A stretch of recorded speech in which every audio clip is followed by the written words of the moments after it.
Alhamdulillah Solo. Jadi buat itu udah ibadah udah tidak dilakukan lagi.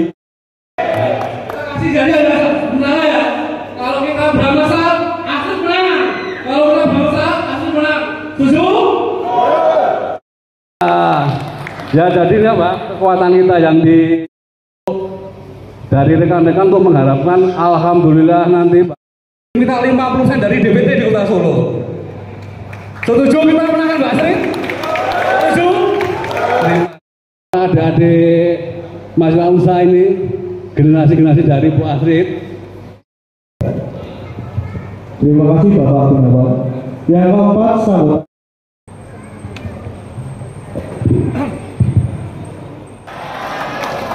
Salam sejahtera untuk kita sekalian, Shalom Om Swastiastu, Namo Buddhaya, Salam Kebajikan, tepuk tangan untuk Brahmasta.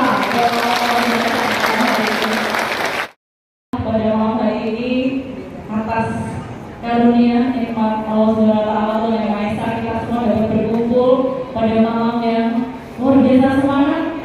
Saya merasakan betul suasana yang penuh dengan motivasi.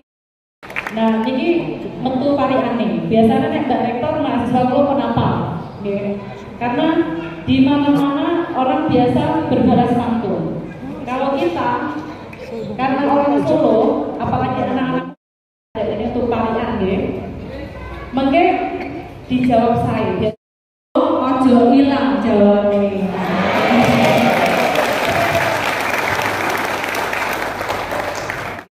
Luar biasa dari relawan Brahmasta Matur Nuwun sangat sudah memulai memasang spanduk di mana-mana. Saya kaget juga ya, banyak yang mengintimi Mbak Rektor.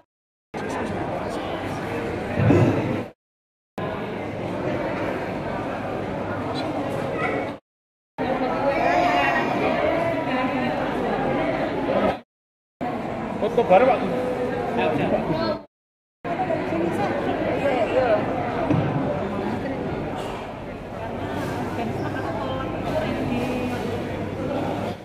Apresiasi, berterima kasih kepada dukungan dari masyarakat, khususnya malam ini yaitu relawan Brahmasta yang telah memasang gambar saya di mana-mana. Ini ya, sudah memulai terlebih dahulu dan tentunya ini menjadi doa dan semangat untuk saya dalam rangka langkah saya menuju Pilkada 2024.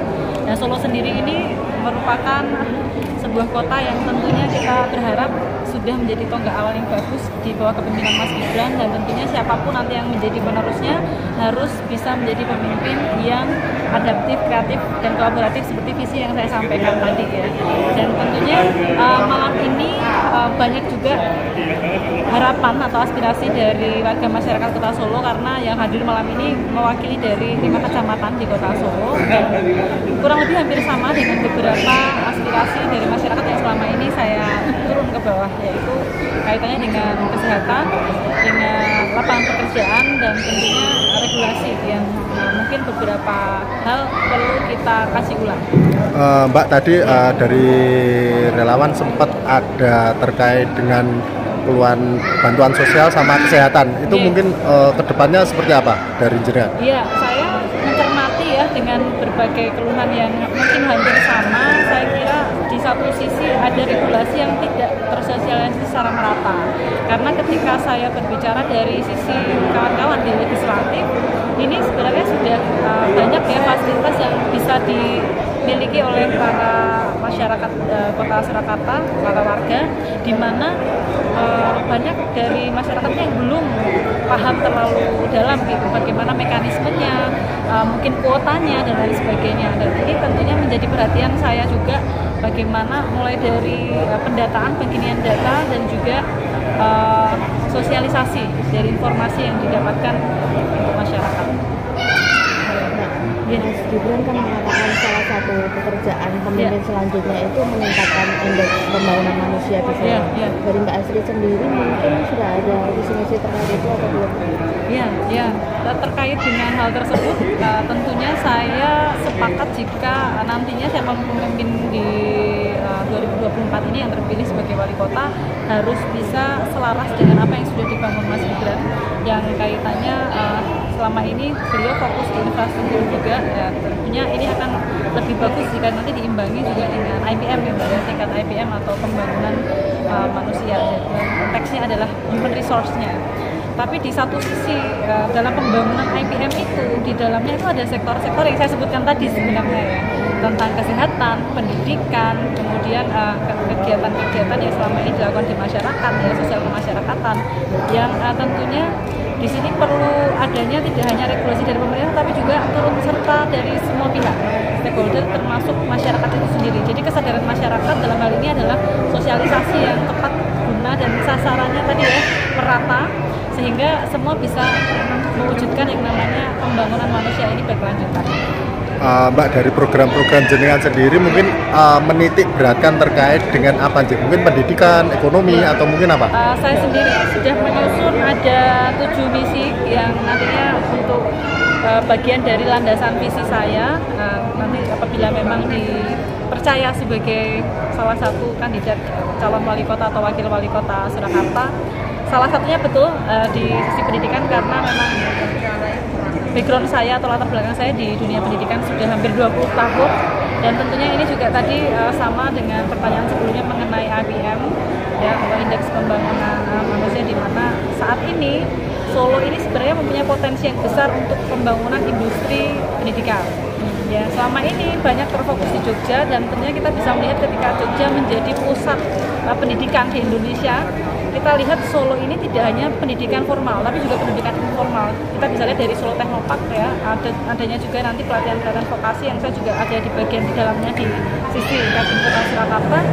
Kita pengen ini membuat Solo ini jadi satu ekosistem pembelajaran yang tentunya nanti mengedepankan untuk keunggulan sains dan teknologi. Jadi kekinian ya untuk pendidikan di Solo menjadi pusat pendidikan dan itu nanti akan berdampak pada pertumbuhan ekonomi secara umum. Apa penyebab Solo tidak bisa menjadi seperti Jogja sebagai kota pendidikan itu? Ya, penyebabnya apa? Karena belum fokus di situ saja. Karena saya lihat dari jumlah perguruan tinggi, jumlah lembaga pendidikan formal non-formal itu sebenarnya tidak kalah jika dibandingkan dengan jumlah penduduk gitu ya. Jadi sebenarnya demand and supply-nya itu sudah cukup. Jadi saya kira dengan nanti kita tambahkan dari sisi kualitas para pemangku kepentingan yang ada di stakeholder pendidikan ya. Dalam hal ini saya juga termasuk ya masih sebagai Mbak Rektor. Kita mengajak semua kualitas pendidikan ini kita tingkatkan. Solo menjadi pusat pendidikan, termasuk nantinya ada pusat-pusat kreatif hub dan juga pendidikan di Solo, termasuk keterampilan, sertifikasi kan masa depannya ke situ ya. Dan disinilah nanti peran dari Solo ini agak berbeda dengan Jogja yang fokusnya di formal education saja.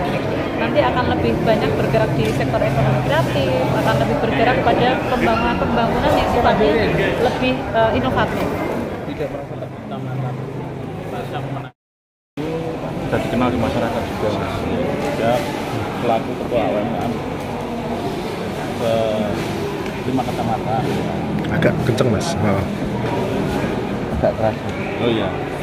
Jadi Mbak itu ketua seluruh 5 kecamatan ya. Kalau melihat sosoknya sendiri seperti apa, Mas, Mbak Astrid? Ya. Melihat sosoknya sendiri seperti apa beliau? Iya, pengalaman juga, Mas. Ya.